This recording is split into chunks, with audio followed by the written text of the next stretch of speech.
overstep for Parliament to be involved in our behavior and taxing us without our consent. And when your government does something you don't like, what can you do? Vote no, pays an election. That's what they do. Protest. Absolutely. And that is exactly what they do. Right? They're going to protest. What do you think? Do you think the taxes are successful? No. Huh. They are. Because every time they protest, those taxes get repealed. Stand back gets repealed. Right? Things like that. But every time the tax protest repeal process happens, more and more rights of the British subjects here in the colonies get stripped away. Particularly in the courtroom. And it's going to culminate in one cold summer night in 1773 with a little bit of what favorite drink of the colonists? Tea. Yeah, a little bit of tea brought up and down in the British Boston Harbor. Now, colonists here destroyed about $1 million in today's value of government property.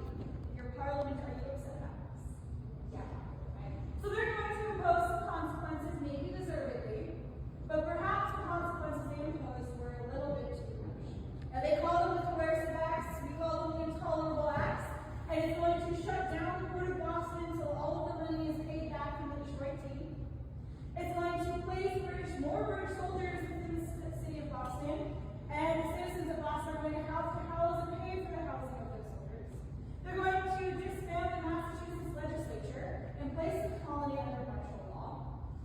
And if you're accused of a crime, well, in the courtroom, under English common law, you have the right to be essential for guilty, and the right to a trial by jury, and a witness for or against you, and the right to a free and fair public trial. Do you think you have any of those rights under martial law?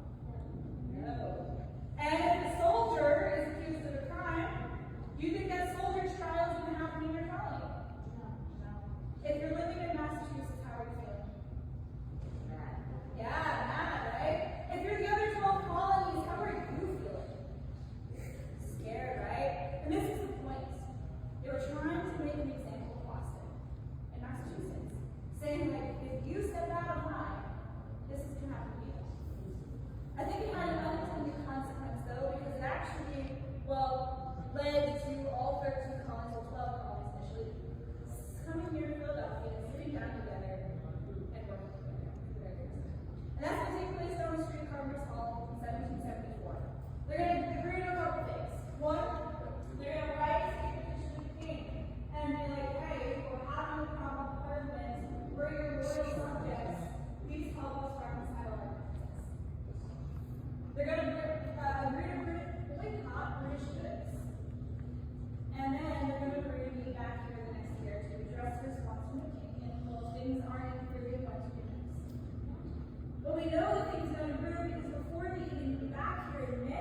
offer military to abolish all the colonies away from them. They do agree, though, that they're going to petition the king for peace one final time, because this war is not about independence yet. Because if you ask many of those men that Lexington and Concord what they were fighting for, they wouldn't tell you an independent United States of America. They would tell you that they're fighting for their rights as British subjects, for their place within the empire. And that mission won't change for an entire year. So they're going to send that mission to King, because the last one rented one. And then a month later, in June 14th, they're going to agree to Massachusetts' request for military aid. They're going to create the United States Army on June 14th. Or, well, kind of anyway. And they're going to send that up to Massachusetts. And the next day, on June 15th, they're going to appoint and commission George Washington as the commander-in-chief of that army. And he humbly accepts that commission, saying that he is unequal to the task, and then leaves this building and doesn't return until 1787. And now we're left with the rest of these delegates from 13 very different colonies who've never had to sit down and really work and talk with each other, who truthfully don't really like each other that much. Probably one of the only things they have in common is that they don't like each other very much. And they have to run a war, which is going to drag on for the next 8 years. Independence, yes, is kind of rumbling around the room. John and Samuel Adams are pretty vocal about it, but John and Samuel Adams also have put their foot in their mouth and aren't very well respected for it. And if that idea is going to come from anyone, it's definitely going to have to come from someone who is well respected, and perhaps from a colony that is well respected. That would be Virginia, but we'll get back to that in a minute. And so no one is seriously talking about independence. In fact, the whole Patriot cause is only ever a minority within the whole entire 13 colonies. Our historians argue that only about a third of people ever supported right independence. But January 1776, Thomas Paine prints Common Sense, an American Crisis here in Philadelphia, and that suddenly, as the people begin to read these ideas about self-government, and the only way to maintain our rights within the empire is to be free of the empire, people begin to seriously talk about it. And in June of 1776, Richard Henry Lee from Virginia will stand up here with a resolution that these United Colonies are and ought to be free and independent states. So they're willing to hear arguments, but they also recognize that independence, or this war rather, is not happening in a vacuum. And if they're going to agree to this idea, they need to know they have the support of people outside this room and their state legislatures. Because if they declare independence and lose this war, well, you can't take it back. You have committed to your treason. So they're going to table it to give time for the delegates to go back to their legislatures. They're also going to form a couple of committees, one to draft a document in the event that resolution passes. First group work right in the United States, where one man is over. And Jefferson will hand in his draft at the end of June. Beginning of July, they take that vote. 12-0-1. New York respectfully abstains because their legislature didn't give them any guidance. But no colonies voted against it, although personally a few individuals did. But because no one voted against it, they let the motion pass. Now, anyone know what day we celebrate our Independence Day? That's a question. July 4th, absolutely. Anyone know why we celebrate Independence Day on July 4th? That was the day the Declaration of Independence was signed. Not quite. It's actually the date that the text, right? The wording of the Declaration of Independence is approved. We declared independence on July 2nd. They're going to spend 2 days going over, making over any changes to the document, and at the end of the afternoon on July 4th, they've approved it, they write it up in a clean copy, and they send it down to the country. So the very next day, by July 5th, this is what we, you and I, the public, would have seen. This is what gets read out loud behind Independence Hall, hung up on the sides of the buildings, sent out to the common army to be read aloud, sent out to the state delegates, and the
then they ordered a convention in May of 1787 back to revise the articles. There's a bit of a problem though. Rhode Island refused to show up. In order to make changes, you needed unanimous consent. So they were going to, well, decide to start again. And there's for the next 4 summer months debating and arguing and fighting over everything that is in the Constitution, over representation, whether or not we should have slavery that continue to exist. Presidency. How many presidents should we have? How long should a president serve? Should it be for life based on human behavior? How long is a term? Right? 4 years, 7 years, 2 years. How do we elect a president? By Congress? By popular election? By indirectly with an electoral college? These are all issues that they have to compromise. There is one thing that they agreed on, though, is that the man sitting up in this chair here, George Washington, was the man that they wanted for the job. Because this man was well respected. And this man, at the end of the Revolutionary War, handed back his commission and said, I'm going home. Goodbye. And that was the man that they wanted to be the president. And at the end of the convention, nobody was particularly happy with the outcome. Because they had to compromise on issues and things that they wanted. And even Franklin, right? They admit that it's not perfect, and Franklin says it out loud this morning. But he also says that they couldn't have done any better. Because they tried to address the issues of the day. They recognize they can't address all the issues of the day, nor can they address issues of the future. And so they left the way for this document to be changed so that issues that happen later on can be addressed. And we have since then changed that document 27 times as people felt the need to change. Yet the first 10 amendments were a few years after the Constitution was written. And right, that idea of we the people continually changes. We the people get to decide what these ideas of liberty and justice and equality and freedom mean. And we expand on that. Things like the passage of the 13th Amendment abolishing slavery. 19th Amendment in 1920 giving women the right to vote. We have protests that continue throughout this park in the 1960s with the sit-in of the Liberty Bell, right, and the trial that you want them to be building today. We have gay rights protests in the 1960s, the annual reminder days happening every 4th of July for several years in the 1960s. Even today, we still have protests. And you all being here make you a part of this living story. And as we leave today, I want to leave you with some words of Ben Franklin. Right, as he noticed in the back of the president's chair this hot sun. And he wondered whether that sun was rising or setting. And now at length he had the happiness to know it was indeed rising and not setting. He felt that there was a future for this nation was bright, but he warned his friend Elizabeth Powell as he was leaving the convention that he created, or they created a republic with you to keep it. So as you leave today, I'm going to give you a challenge. And I want you to think about what it is that you are doing to keep that republic. Well, that guy's enough for drinking on this over there. If you have any questions, I'm happy to take them outside. If you have another tour, you can come to this room for just a minute. Hope you stay hydrated, stay cool, and stay excited.